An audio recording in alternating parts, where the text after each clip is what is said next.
So this is John Hobgood, and this is my presentation on the transition from homeschool to public school. And this is something that is very personal to me because not only have I known a great number or a whole lot of homeschool students just working in youth ministry over the years and gotten to know their families and gotten to know them very well, but I've actually have three kids who have transitioned from homeschool to public school. I've been involved in the homeschool community, and I am part of the public school, community. We had one that started in 8th grade, one that started in 7th grade, and one that started in 3rd grade. Although the 3rd grader had been in public school for kindergarten and had only spent 2 years in homeschool, so I probably won't mention her as much because her transition was not as the same as it was for the other two, who I'll probably talk about it a little bit more as we go on. A few statistics: as you can see, there is a wide number of people that homeschool, and it has been increasing over the years. When I graduated high school back in 1990, there was really no such thing as homeschooling, at least anybody that we know. Whereas today it is quite commonplace. It's been rising, and it's kind of stabilized over the past 8 years or so. But still, it's a relatively small percentage of students in general. Like only 3.3, within the past few years are homeschooling. So, there's a whole lot more that are than aren't, and the ones and just a percentage of this percentage is actually the ones that transition back to high school or rather back to public school. So you're talking about a very small minority of students, but one that I think does deserve some individual focus and attention. And of course, there's a variation of state laws, regarding homeschooling. There's some where you basically just homeschool, and you don't have to let anybody know about it. You're just doing it yourself. Whereas other ones, North Carolina being one, you have to send in test scores and just make sure that it's on the up and up. There are some regulations concerning that, and of course there's also some variations in the amount of education that parents need to have in order to homeschool. Just a few myths about homeschooling. I just want to start out with that one myth: homeschooling produces social misfits. Very much not true. I have known some amazing homeschool students, and in fact, I would say the majority of students who homeschool are, I would say, in general, more mature than even those in public schools, just in a lot of different ways. And the ones that are social misfits, really, I think probably that I've known anyway, have been ones who have been in public school and for whatever reason it hasn't worked out, so they're homeschooled, and that's kind of that. But homeschooling produces social misfits is definitely not an accurate statement. Homeschoolers being behind in public school students, there are some differences in the education, just as far as what you learn, and there is a transition sometimes for students just because they've learned and known different things. Although I can say that very often homeschool students are actually ahead in a lot of respects of public school students in terms of just the things that they know and the things that they're able to do. So that's not a true statement, although it can be true at times. Homeschool students have difficulty entering college. Again, this is maybe something at one point I would have agreed with, because a lot of the homeschool families that I've known who have finished and graduated haven't had as much of an interest in college as maybe some other ones have, and have gone to private schools or Christian schools. But this really isn't the case, because especially with being able to take courses at community college as part of your homeschool curriculum in your older years, then you can get in really a whole lot of places. In fact, I know one from my former youth group who is got into UNC Chapel Hill, which is no easy feat at all. And another myth that people do it only for religious reasons. No, it's done for all kinds of different reasons, as this next slide will let you know. I'm not going to go through all of these, just to kind of just point out there are a lot of different reasons why families homeschool and a lot of reasons why they transition out. Just for us, we homeschool because we wanted to have family time. We wanted some flexibility. We wanted to have just kind of sort of the individualized attention, so we could move at our own pace, with the kids who were, especially in elementary school, and we wanted to be the primary ones who were the influence in their lives. So that's our reason for homeschooling.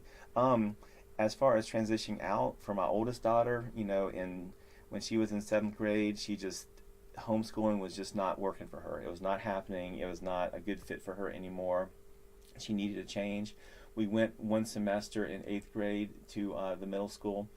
We did pull her out because she was able to get her grades where we wanted them, and that was the arrangement we made with her. But she decided on her own from that point that she wanted to go to early college, in 9th grade, and she's a junior now, and she has thrived there and has not made anything less than an A in the entire time that she's been in the early college. My son, when he was in 7th grade, he wanted to play sports at the highest level where he could. He was actually a part of a basketball team in 6th grade, a homeschool league that they have here in our community that plays against private schools, and even travels to play other homeschool teams. And it's a very, very interesting, very cool league. But he wanted to play. He's very gifted athletically. He wanted to play at a higher level, and so we arranged a deal with the local middle school. That if he went to 2 on-campus classes for ELA and math, and then took what they wanted as far as online classes for science, social studies, and then a PE class, which is essentially their curriculum, that he could sort of do a hybrid homeschool public school and be eligible to play sports, which he has done. Although he did not really enjoy the online classes, they were difficult, probably a little bit needlessly so. He didn't make as good a grades of those as he did the face-to-face classes, and he decided 8th grade year, which is this current year, that he just wanted to go full time, and that's what he's done. One thing that's really interesting, I'll talk about this more, is that there are a large number of articles, just anywhere online that you can find about, from homeschool families giving tips and how-tos, how to make the adjustment. What you don't see any of, or what I couldn't find at least, was anything from the school perspective of how can the school make this transition easier or better, for these students. And I think there's a big disconnect there. I did find several dissertations that, and they're mostly just interviews, and they're mostly from a small sample size from one school system, but they give really good information as far as the interviews from the parents and from, the school administrators of, just the thoughts on students making these transitions. And that's what I want to spend a little time here talking about. One particular study, which was done by Good, I thought was very interesting. It asked 3 primary questions. You can read them here. Basically, the adjustments that students face making this transition, the impact that this adjustment has on their academic, social skills, self-image, and what can be implemented to provide a smooth transition. That's what I want to spend a lot of time kind of focusing on here, over these next few minutes. But these are some of the things that, these are the thoughts that teachers had, some of the teachers that were interviewed. Just a few thoughts, I'm not going to read through all of them, about these students who are transitioning from the homeschool to the public school. And it's just a lot of the stuff that you would expect to see, that they're having, and again, I think this is primarily elementary school, these next few here. But, just, having difficult change, going from one curriculum to another, having some issues with noise from the other children, just some different things like that, saying that some are behind in academic achievement, that they require more one-on-one help, which certainly makes sense, and just some things along the ways like that. Now, what do the parents say about it? A little bit different. They're saying basically, well, the work is easier, so my kid is getting bored. One parent said about the being, secular, curriculum. A lot of things that are sort of like problems with the class that the student is having to adjust to, having to wait for the class to learn a skill before moving on. Just some different things, along those lines. And we see some of the same type of things in what the teacher says about the social and emotional challenges. Again, this is primarily elementary school. They're having a harder time getting along with a large number of people, having a hard time making friends, that they don't have a parent there, to provide comfort, separation anxiety, handling their emotions in public, what they would say unrealistic expectations of other students. Again, comments from the teachers. Parents say something a little bit different. They're saying that longer hours at school, they're spending less time with their family, they're having to adjust to that. they're having to relate to the same age classmates as opposed to to siblings. These next ones are really kind of interesting. Adjusting to the behavior of classmates, fitting in when friendships have already been made, the dislike of a teacher raising voice when others misbehave. So you see kind of a trend here is that the teachers are saying, okay, the students are having a hard time fitting in with us, whereas the parents are saying the teachers are having a hard time adjusting, to the needs of the student, which I think is a very, very accurate thing that happens, and it's something that we're going to see probably manifest itself throughout like the rest of this presentation. What does the teacher suggest for parents of the homeschool students? What are the things that they say would help the parent if they would do or understand? And a lot of this makes sense. Visit several schools, choose the one that's right for you, be active, volunteer and participate. Begin the transition early by preparing your child. Be willing to follow what the teacher says. I guess parents sticking around and not wanting to leave the class, things like that. Establish routines, that are similar to at home, that are similar to what they do at school. Again, very much, these are things you can do to kind of conform to us. Communication, that's certainly a good thing. What do the parents suggest for the teachers? Be willing to offer mediation where needed and enrichment to students who might be bored.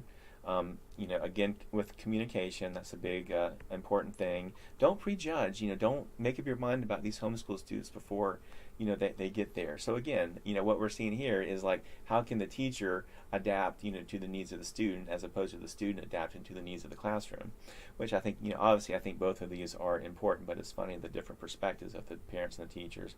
Don't assume that homeschool children already know basic things. Hey, they're different. Understand that the children are not used to being treated as part of a large group. Take care not to punish them for things they have not done, like the whole class gets in trouble for something. This is another study that and I'm just going to focus right here on the recommendations, that parent suggestions for schools regarding the homeschool public school transition. So these are things that parents have said would help, their students. Have a process in place for helping formerly homeschool students distinct from new students in general. And I think this is true. I think, and we'll talk about this later, that public schools essentially, from what I've been able to tell throughout my experience and through, reading about these studies, is they essentially do the same thing for the homeschool students as far as enrollment and like the orientation and stuff like that they would do for any student. But there are going to be some specific needs that that homeschool students are going to have that are different than students who are just transferring from one school to another. Enhance teacher and parent communication. They suggest monthly conferences. Certainly I think communication is key. Homeschool parents, a lot of them want to be more involved. They're going from 100% involvement to very little involvement, and so maybe volunteering and and communication is something that could really help them. They suggest a welcome program for students, which includes tours and buddy programs. A faculty mentor, which is really what I think a school counselor, should do. This is something, and later on I'll talk about that the school counselor can play a tremendous role in just kind of meeting with the student and helping them adjust, to their new schedule and to just the whole new process and experience. And then I thought this was kind of cool, a summer transition program for students, which would including more in-depth evaluation for placement, in which that was an issue that we had with both of my two kids who went into middle school, is that the schools seem to want to place them, especially in math and ELA, lower than really where they should have been. And this was kind of a struggle with our older daughter. She had gotten really kind of far ahead in math, and she came in 8th grade, and there was no option of her getting into math 1 in 8th grade because it was full. They just kind of shut it down right there. But I think they kind of used that as an excuse and as a reasoning because they didn't really want her in the higher math class. For my son coming in 7th grade, we had sort of the same kind of issue, in that hey, we don't have math 1 in 7th grade, or or very few do that, but but he needs to be in honors, and because he, especially was like, really far ahead in math from like, what his grade level was. And they gave him an assessment, and the assessment came back that he needed to be in just the regular math class. And we're like, okay, sure, whatever. And he and both of our kids just like were completely and utterly bored the entire time that they were in math, because they were in a lower than what they should have been in, because the school, I think, just really didn't want to place them. And so, fortunately, my son was able to get into Math 1, from the non-honors class. He was one of the few in the school who was able to do that. And again, I told you about my daughter, like, she's never made less than an A in anything, and, and math is her best subject. This is a really interesting study, this one by Dennis, that I wanted to talk about for a few minutes, because this really reflected a whole lot of kind of what I felt like was our personal experience with this transition. And this is just some things that when school leaders were interviewed that they have mentioned concerning homeschool students. That they mentioned this, that they do the same enrollment and orientation procedures as they would do for any student. And this makes sense, that some school leaders complain about the information they receive by homeschool students is insufficient to make a correct placement. I can understand that, because it is different. The homeschool tests are different than the assessments that they do at school. And that the counselors are typically heavily involved in these processes, which was not our experience, but this is what what they said. And that the principals only answer questions which others cannot answer, whereas we just met with the principal. I didn't even meet the counselor until I made an effort to meet her later on. And that school leaders claim that they have had no prior professional development concerning homeschool students, which I think this is huge. We'll talk about this more in a minute. And I think this is very true, this last thing. It says, the researcher makes mention of an us versus them attitude on part of administrators and high school parents in regards to focus on procedures and records versus the needs of individuals, which I've already alluded to that before. All right, this is the school leader's perception on why students transition, which I thought was incredibly interesting. You ask the school leader, well, why do they want to come? We've already established and talked about, it's for a lot of different reasons. They say it's because, well, the only way to prepare for the real world is to go to school in middle school and high school. And yeah, sure, whatever, but you can prepare for the real world without going to school as well. It's not the only way. They see this stereotype of social awkwardness, which again, is a myth. It's not a real thing. Sports, I cannot think of any who have really, they want to come to play sports, but I cannot think of any who have really been talented. Well, my son, like, actually, was on was one of the star player for an undefeated basketball and football team, and so the principal actually ended up really liking him, although he kind of really de-emphasized the sports, talking about how hard it was to make teams. Economic, parents lost their jobs. Yeah, that certainly is a reason. Parents see themselves as unqualified to teach higher level subjects, and some just said no reason. I don't know. They just do it. Areas school leaders wish they knew more about homeschools and their families. I will say that pretty much all of these, maybe not this last one because I never asked that, can just be, you can get this information just by asking. Just by asking, what did you study? Like, who instructed you? Like, why did you guys choose a homeschool? Like, just where are you socially? All these things you can do just by asking. This last one about, I think is a little bit of a pompous question, but I won't ask that. And then recommendations for practice. I wholeheartedly agree with most of these. Professional development for school leaders to understand motivations and specific needs of homeschool families. There's none going on. This is something that school people, certainly can do. Enrollment procedures specific for homeschoolers, mentioned that already. Communication, this active outreach to involve parents, in volunteer opportunities. The evaluation of homeschool curriculum by schools. This is something that apparently can be done, in that a school can say, okay, here is a curriculum that is similar to ours, and if you're planning on coming to be in homeschool or going to public school anyway, this is a good one to use. Checking in on the students, I think that's a great idea, and that's a great role that a counselor can play, and that's something for me as a counselor that I certainly would want to be a part of, and just this whole idea of helping these students as a minority in general. And these are my references. And thank you very much.